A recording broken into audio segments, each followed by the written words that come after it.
Bonjour à tous. Alors, je sais pas si vous avez remarqué, mais quand vous achetez votre baguette de pain... Quoi? Ah, c'est pas un podcast? Autant pour moi. Bon bah... générique, hein. いらっしゃいませ。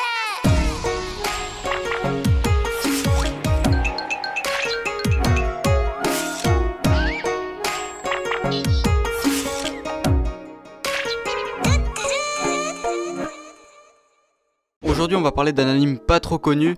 On va parler de One Piece. Putain, qui a écrit ça? Jacqueline, c'est toi? Tu te fous de ma gueule? Depuis quand c'est pas connu One Piece? T'es virée, Jacqueline. T'es virée. Ah, et puis tant qu'on y est, pour tous ceux qui se diront que je suis un rush manga leader price, eh bah vous avez raison. Bon, on reprend. Aujourd'hui, on va parler de Sword Art Online, l'arc Alicization.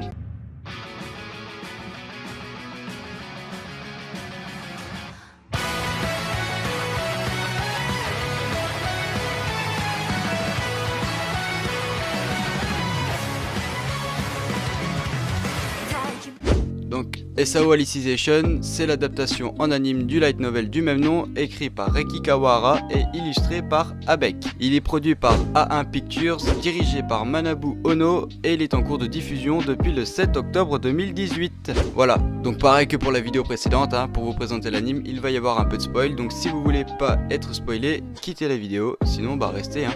On va faire des crêpes, parce que les crêpes, c'est la vie. Pardon. Ici on parlera pas du light novel ou du manga, mais seulement de l'anime qui est en cours de diffusion. Ah, et je précise qu'on parlera que de l'arc Alicization, hein. On parlera pas de Sword Art Online, Alphem Online ou de Gun Gale Online. Donc il faudra connaître un minimum Sword Art Online pour comprendre la vidéo. Pour faire un bref récapitulatif, Sword Art Online c'est un manga où le héros qui se nomme Kirito se trouve coincé à l'intérieur d'un VR MMORPG, qui est un MMORPG en réalité virtuelle en fait, grâce au Nerve Gear qui est un casque avec un système full dive qui connecte le cerveau au jeu en gros. Avec 10 000 autres joueurs sauf qu'ils ne peuvent plus en sortir et s'ils meurent dans le jeu, ils meurent en vrai. Et bien sûr la seule façon d'en sortir c'est de finir les 100 niveaux du jeu qu'ils appellent ici des paliers. Voilà à peu près pour le scénario du manga. Pour l'arc Alicization ici c'est un peu différent. Le héros, Kirito, se retrouve mal en point après avoir reçu une injection de je sais plus quel produit par un taré dans la rue et finit à l'hôpital. Les médecins disent qu'il pourrait en sortir vivant mais avec de lourdes séquelles physiques et mentales. Et là il y a un mec qui débarque qui travaille pour la société Wrath et dit qu'il pourrait le soigner.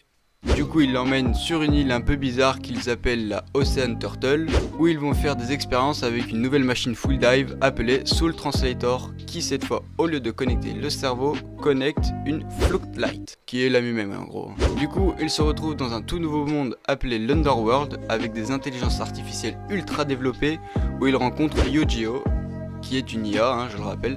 Pour éviter de trop vous spoil quand même, je vais passer certains détails, mais en gros ils ont transféré Kirito dans ce monde là pour que ses actes ici ont un impact sur les IA, pour créer une IA capable de tuer pour en faire une arme militaire.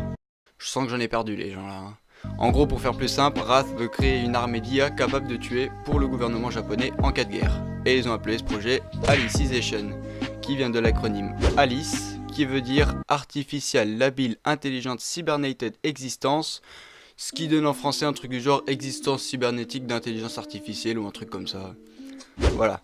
À l'heure où je fais cette vidéo, il y a une vingtaine d'épisodes qui sont sortis, sachant qu'ils en ont annoncé à peu près 70, il y aura de quoi regarder. Pour moi, malgré tout le mal que j'en ai entendu au début, cet arc est vraiment cool. C'est beaucoup plus mature que les 2 premières saisons de SAO et c'est beaucoup mieux comme ça. Voilà, j'espère que les vidéos vous aura plu, n'hésitez pas à me suivre sur les réseaux tels que Twitter et Instagram, de vous abonner à la chaîne tout en activant la cloche des notifications si vous voulez être au courant de la sortie des vidéos. Et moi je vous dis à bientôt, c'était Alex de la chaîne Parlons-en, ciao.